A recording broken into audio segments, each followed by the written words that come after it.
আসসালামু আলাইকুম বন্ধুরা, কেমন আছেন সবাই? গুজরাটে বাংলা ব্লগে স্বাগত জানাই।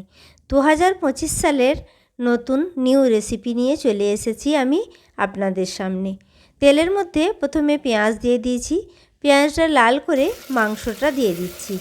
আজকে রান্নাতে দেখাবো নতুন আলু দিয়ে মাংস রান্না। পেঁয়াজ লাল হবার পর মাংসটা দিয়ে তার উপরে আদা রসুন আর জিরে বাটা দিয়ে দিয়েছি। একসঙ্গে ভালোভাবে মাংসটা আগে ভেজে নিয়েছি। ভেজে নেবার পর আমি মশলাটা দিচ্ছি। হলুদ গুঁড়ো, লবণ, লঙ্কা গুঁড়ো এবং ধনে গুঁড়ো, জিরে বাটা এবং আদা বাটা আগেই দিয়ে দিয়েছি। ভালোভাবে আমি কষে নিচ্ছি।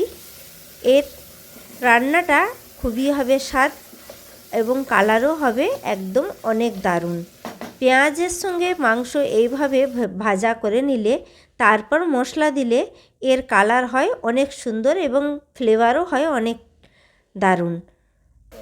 3টে আমি সিটি দিয়ে নিয়েছি। মাংস এবার সেদ্ধ হয়ে গেছে।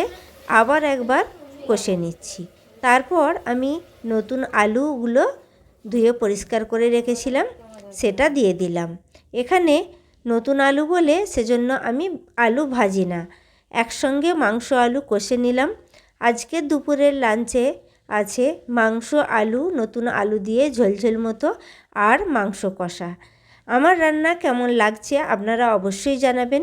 ভালো থাকবেন, সুস্থ থাকবেন এবং এই 2025 সালে সকলের পাশে থাকুন এবং সকলকে সহযোগিতা করুন। আসবো পরের ভিডিও নিয়ে। আল্লাহ হাফিজ।